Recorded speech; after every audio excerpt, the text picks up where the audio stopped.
ये आरक्षण उस चुड़ैल का दूध है जिसको एक बार आदमी पी ले तो 33% वाला आईपीएस आईएएस बन सकता है, लेकिन 90% वाला व्यक्ति जो है चपड़ासी भी नहीं बन सकता। तो उठो जागो, और ये चिंगारी पुरोला विधानसभा से उठेगी। और मैं आप लोगों को बता रहा हूं कि जितने भी स्वर्ण समाज के लोग हैं अपनी आवाज को बुलंद करो। तो एक शिक्षक किसी के साथ पक्षपात नहीं करता, तो तुम लोग नौकरी देने में क्यों पक्षपात करते हो? कैसा संविधान है कि जहां पे एक जाति विशेष को तुम 55 साल से लगातार जो है उसको जो है बनाते चले आ रहे हैं, और दूसरे जाति धर्म के तुम जो गला घोंट रही हैं। इसलिए हम लोगों को यहां से चले जाना चाहिए। हमने ठेका नहीं ले रखा 50-55 सालों से। बलदेव सिंह आर्य, ब्रह्मदत्त के टाइम से हम झेलते आ रहे हैं इस आरक्षण को, और इस समय आप सब लोग जागो, नहीं तो इस आने वाले आगामी विधानसभा चुनाव का बहिष्कार करो, हम वोटिंग नहीं करेंगे। आज मैं आह्वान करता हूं आप सब पुरोला की जनता से, क्या सिर्फ और सिर्फ ये आरक्षित सीट सिर्फ पुरोला के हिस्से में आई? जय हिंद, नमस्कार। सभी दोस्तों को मेरा प्यार भरा नमस्कार। और जैसा कि आज आपके बीच में पुनः गंभीर चौहान, आपका भाई फौजी, आज बात करेंगे पुरोला विधानसभा में आरक्षण की। जैसा कि आप सबको विदित है कि आज दोस्तों मेरी खुद की वो एज 50 साल हो गई है, और 50 साल से हम इस पुरोला विधानसभा को आरक्षित ही देख रहे हैं। हमें आज तक ये एहसास नहीं हुआ कि उत्तराखंड राज्य अलग हुआ है या नहीं हुआ है। उत्तराखंड राज्य उनके लिए बना होगा जिन लोगों ने अपने 4 चांद लगा दिए। हम आज भी इस पुरोला विधानसभा के जितने भी हम अन्य पिछड़ा वर्ग के लोग हैं, हम सब अत्यंत पिछड़े हैं, हम सब लोग आदिवासी लोग हैं हम लोग, लेकिन एक वर्ग का विशेष ध्यान रखा गया है और बाकी लोगों को यहाँ पे हमारा कोई ध्यान नहीं रखा गया। जब हम छोटे थे तो हम सुनते थे ब्रह्मदत्त, बलदेव सिंह आर्य और तमाम उसके बाद ज्ञानचंद जी, बर्फियालाल जवाठा जी, और आज तो कई हमारे माननीय खड़े हो रखे हैं। ये कैसा न्याय है, ये कैसा संविधान है? हम तो आज भी महसूस नहीं होता कि हम उत्तराखंड हमारा अलग हो चुका है। क्या सिर्फ और सिर्फ ये आरक्षित सीट सिर्फ पुरोला के हिस्से में आई? उत्तराखंड की प्रथम विधानसभा पुरोला विधानसभा ही जब से हम पैदा हुए हैं, जब से हमने ये कभी कांग्रेस के बिल्ले हम अपने छाती पे लगाते थे, कभी फिर बहुत देर से 1989-90 के दशक में हमने बीजेपी के वो कमल का फूल देखा था, लेकिन उससे पहले तो सारी दुनिया कांग्रेस के पंजे अपने छाती पे लगाते। हमें ये लगता है कि यही है, बस ये चुनाव एक प्रक्रिया है। लेकिन दोस्तों याद रखना, आज सोशल मीडिया का जमाना है और आज किसी की आवाज को आप दबा नहीं सकते। आज मैं आह्वान करता हूं आप सब पुरोला की जनता से और पुरोला के लोगों से, उठो जागो और आवाज उठाओ अपने हक के लिए। क्या ये आरक्षण का ठेका क्या सिर्फ पुरोला विधानसभा ने ले रखा है? जब प्रधान का चुनाव एक रोस्टर के आधार पे होता है, क्षेत्र पंचायत का चुनाव रोस्टर के आधार पे होता है, जिला पंचायत का चुनाव रोस्टर के आधार पे होता है, फिर हमारे ऊपर 50-55 साल से क्यों थोप रखा है इसको? कब तक हम इन लोगों के नारे लगाते रहें? ठीक है, वो लोग भी हमारे लोग हैं, वो लोग का मतलब कहीं अन्यथा ना लेना, वो हमारे भाई हैं, हमारे सब आपस में। हम तो यहां तक कि जाति का जहर तो जिन लोगों ने घोला होगा हमें नहीं पता, ये कब से चला आ रहा होगा, लेकिन मैं तो फौजी आदमी हूं। यहाँ तो बकरी, भेड़, गाय, भैंस, शेर सब एक ही थाली में पानी पीते। लेकिन ये जातिगत जहर,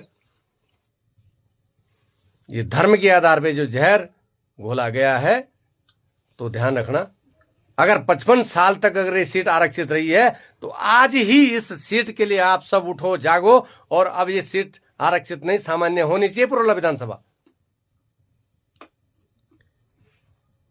सिर्फ और सिर्फ हम सब लोग इस पुरोला विधानसभा में ये अच्छा है, वो खराब है, ये बढ़िया है, और वो यही करते रहोगे क्या तुम जिंदगी भर?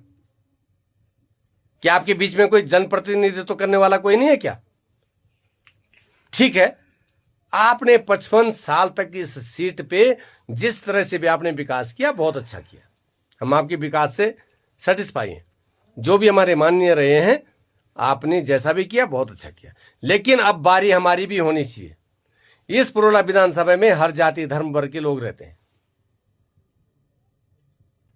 कैसा संविधान है कि जहां पे एक जाति विशेष को तुम 55 साल से लगातार जो है उसको जो है बनाते चले आ रहे हैं, और दूसरे जाति धर्म के तुम जो गला घोंट रही हैं। इसलिए हम लोगों को यहां से चले जाना चाहिए। मित्रों, आपसे आह्वान करता हूं, जितने भी मेरी आवाज सुन रहे हैं, ये गंभीर फौजी की आवाज है। आइए सड़क पे उतरिए और आरक्षण के खिलाफ बोलना सीखो। इस आरक्षण ने हमको ऐसा विकलांग बना दिया, ऐसे अपंग बना दिया कि आज अशिक्षित व्यक्ति जो है पद पे बैठा हुआ और पढ़ा लिखा आदमी आज प्राइवेट फैक्ट्री में जो मजदूरी में नौकरी कर रहा है। और जो ज्यादा टैलेंट लोग हैं वो आरक्षण के बल पे उनको यहाँ पे नौकरी नहीं मिलती है, आरक्षण की वजह से उनको नौकरी नहीं मिल पाती। वो आज अमेरिका में, कनाडा में, जापान के अंदर वो साइंटिस्ट बने हुए हैं, लेकिन भारत के अंदर वो चपड़ासी नहीं बन सकते। क्यों? आप लोग जानते, इस आरक्षण ने हमारे को ऐसा विकलांग बना दिया कि इस आरक्षण की वजह से आप घोड़े को कुर्सी पे बांध दो तो घोड़ा हिल नहीं सकता। उसको पता है कि मैं बंधा हुआ हूं। तो आज हमारे जितने भी बच्चे आज जो तैयारी कर रहे हैं, हमारे जितने भी बच्चे आज के डेट में बड़े बड़े पदों के लिए तैयारी कर रहे हैं, सब बेवकूफ है, मूर्खता है। अपने माता पिता के धन को तुम जो बर्बाद कर रहे हो, और कुछ नहीं होने वाला है। सिर्फ तुमने 4 साल बाद जो, जब तुम ओवर एज हो जाओगे, 26-27 के हो जाओगे, क्योंकि यहाँ पे आरक्षण की वजह से आपके लिए, आप तो सिर्फ 22 साल तक जवान है, आप 22 साल तक यंग है, 22 से 23 साल तक आप यंग है। उसके बाद 5 साल का कोटा सिर्फ SC और ST को मिलेगा, OBC को मिलेगा, लेकिन आप सब लोग जो है उससे वंचित रह जाओगे। आप सब लोग 22-23 साल में बूढ़े हो चुके हैं। ये आरक्षण उस चुड़ैल का दूध है जिसको एक बार आदमी पी ले तो 33% वाला IPS IAS बन सकता है, लेकिन 90% वाला व्यक्ति जो है चपड़ासी भी नहीं बन सकता। क्या पाप किया हम लोगों ने? क्या आपको पता था कि आप किस परिवार में जन्म ले रहे हो? क्या आपको पता था? कोई व्यक्ति मुझे कमेंट करके ये बताए कि आपको अपने जन्म लेने से पहले पता था कि आप किस परिवार में जन्म ले रहे हो? काश मेरा जन्म भी किसी SC परिवार में होता तो शायद मैं भी अच्छे पद पे होता। काश मैं भी किसी ST परिवार में जन्म लिया होता तो मैं भी अच्छे परिवार पद पे होता। लेकिन दुर्भाग्य इस देश का, ये शायद मुझे लगता है कि मैं ज्यादा कानून की बातें नहीं जानता हूं, लेकिन दुनिया के अंदर शायद ये पहला देश रहा होगा जहां पे जातियों के आधार पे, समुदाय के आधार पे और धर्मों के आधार पे लोगों को बांटा गया। और तू बड़ा है, तू छोटा है, तू इतनी निम्न। और अगर तो हम छोटे बड़े थे तो राजतंत्र ही तो ठीक था, आज लोकतंत्र की जरूरत क्या थी? इस संविधान की दुआई देने वाले लोगों, वो राज प्रथा ही ठीक थी। कम से एक राजा होता था, बाकी सब उसकी प्रजा होती थी। लेकिन आज तुम तरह तरह के मंत्री बने हुए, तरह तरह के संतरी बने हुए, लेकिन फिर इतना भेदभाव क्यों?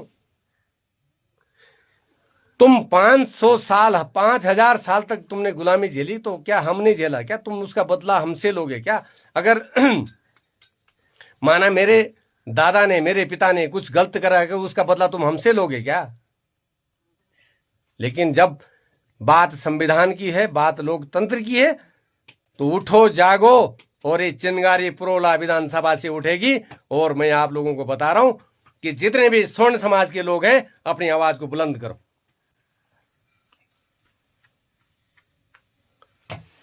क्यों?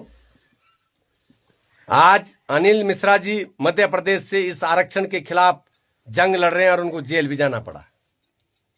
यहां पे हम सब लोग, हम एक घर में, देखो हम कौन सी जाति के हैं आप लोग समझते हैं? सिर्फ हमको आज जब ये सोशल मीडिया नहीं होता तो हमें पता भी नहीं था कि हम किस जाति के, धर्म के। ये एक दूसरे के सब, कोई SC का वर्ग का आदमी, हम उसको मामा बोलते हैं, कोई उसको नाना बोलता है, कोई चाचा बोलता है, कोई भाई जी बोलता है, कोई कुछ बोलता है। लेकिन ये कुछ चंद लोगों ने हमको आपस में बांट रखा है। तो मेरी आप सब लोग से अनुरोध है कि अगर पुरोला विधानसभा के लोग अगर मेरी आवाज सुन रहे हैं तो इस आरक्षण के खिलाफ हम सब लोगों को उठना पड़ेगा और जागना पड़ेगा। आप सब लोगों को सोचना पड़ेगा, नहीं तो तुम्हारे बच्चे जो हैं आज जो है तैयारी करते रहो देहरादून में, कितने बड़े बड़े इंस्टीट्यूटों में तैयारी कर लो, लेकिन कल तुम्हें जिंदाबाद के नारे लगाने पड़ेंगे।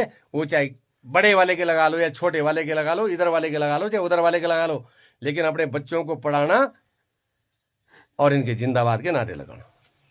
नौकरी नहीं मिल सकती तुम लोगों को, क्यों नहीं मिल सकती?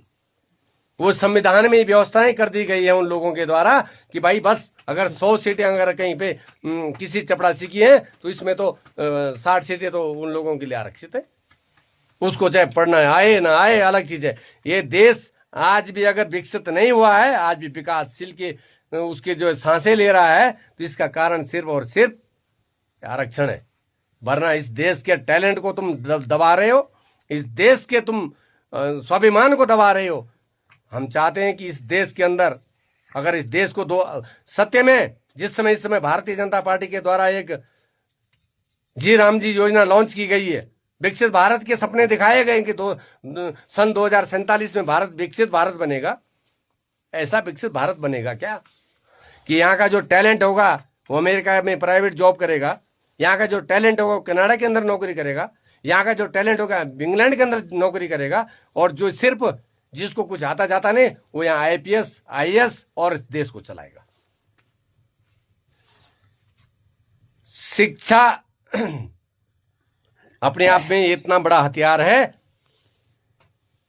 कि जो बिना किसी के ऊपर चलाए भी आप विजय हासिल कर सकते हैं। तो मेरा आज आप सब लोगों से अनुरोध है, हम इस देश के वासी हैं और जितना संविधान पे अधिकार आप लोगों का उतना हमारा भी है।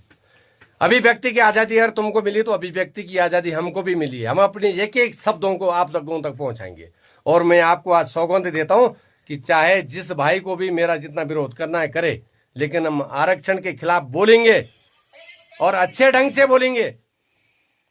जिसको जितना बुरा लगे लगे, लेकिन देखिए क्या आप लोग नहीं सोचते कि 2 बच्चे एक साथ पढ़ते हैं, एक बच्चा 45% लेकर के पास हो रहा है, एक बच्चा जो है 95% लेके पास हो रहा। 95 वाला आज भी तुम्हारे जिंदाबाद के नगारे लगा रहा, और जो 45% वाला जो आज SDM और पटवारी बन के बैठा हुआ है, और तुम जाओ उसके बाद अपने चरित्र प्रमाण पत्र बनाने के लिए जाओ।